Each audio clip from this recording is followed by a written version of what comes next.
Bonjour à vous, prof de langue. Vous serez sûrement d'accord pour dire que l'interaction est un élément clé de l'apprentissage d'une langue.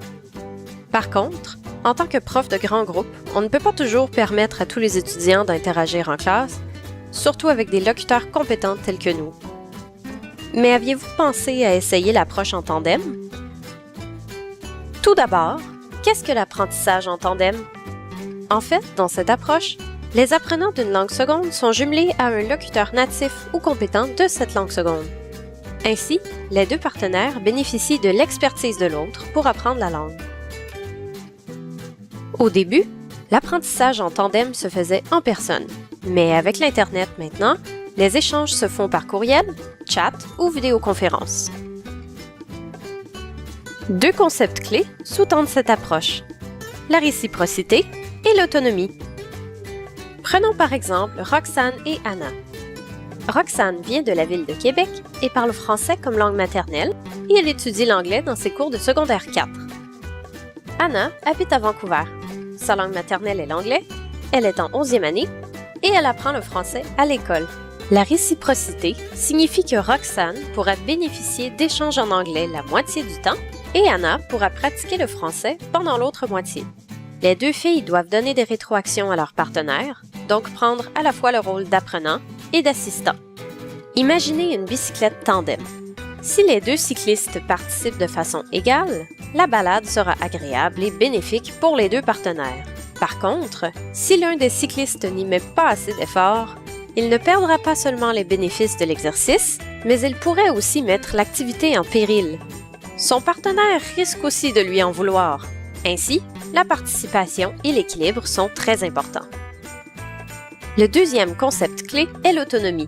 Cela signifie que Roxane et Anna doivent s'assurer de jouer les deux rôles d'apprenant et d'assistant et aussi d'être proactives pour tirer le plus d'avantages possible de l'échange.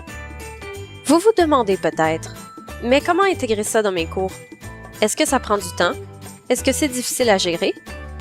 Eh bien, commençons par le commencement. La première chose à savoir est que vous n'avez pas besoin de corriger les fautes de vos étudiants avant d'envoyer le tout à leur partenaire. Les deux étudiants se donneront des rétroactions à propos de ces erreurs. Celles-ci sont donc une partie importante du processus. Si vous n'êtes pas certain que vos étudiants puissent donner des rétroactions appropriées à leur partenaire, vous pourriez utiliser un tableau interactif pour leur montrer un courriel écrit en français par un des étudiants de français langue seconde. Demandez-leur ensuite s'ils voient des passages erronés, des erreurs, et demandez-leur ce qu'ils diraient en français. Vous pouvez leur demander d'aider leur partenaire en trouvant de 2 à 4 fautes et en les corrigeant. Donnez-leur des stratégies. Par exemple, dans ton courriel, tu as dit X. Tu devrais plutôt dire Y.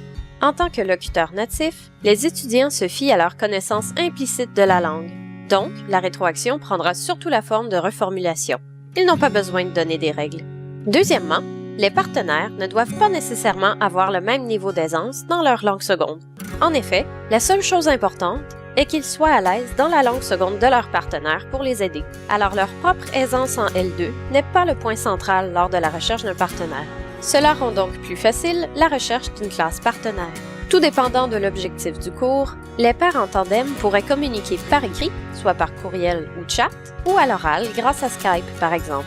L'avantage d'utiliser le courriel est que les étudiants n'ont pas besoin d'être en ligne en même temps, donc il ne faut pas s'inquiéter des différences de fuseau horaire. Par contre, pour le chat et les vidéoconférences, les étudiants devront décider d'un moment où ils pourront tous deux être en ligne.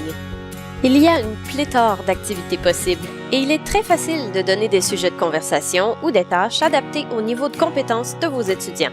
Par exemple, cette semaine, Roxane devait parler à Anna d'un article en anglais sur la cyberdépendance. Elle lui a donc écrit un courriel pour résumer l'article et donner son opinion, puis a demandé à Anna ce qu'elle en pense.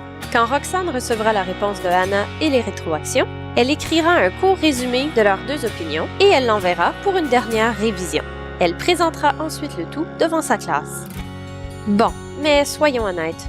Il y a effectivement des défis dans l'utilisation de l'approche en tandem. Le premier est de trouver une classe partenaire appropriée et le deuxième est de trouver des outils faciles à utiliser pour la gestion des activités. C'est pourquoi les chercheurs du projet de recherche sur l'apprentissage des langues secondes en tandem de l'Université Laval travaillent présentement à la création d'une plateforme virtuelle pour fournir les ressources pédagogiques et technologiques dont vous aurez besoin. Ils mettront en ligne un site web qui vous permettra d'intégrer facilement l'approche tandem dans vos cours et fournir des occasions d'interagir à vos étudiants. Le site web sera en ligne en juin 2018. Alors, restez à l'affût!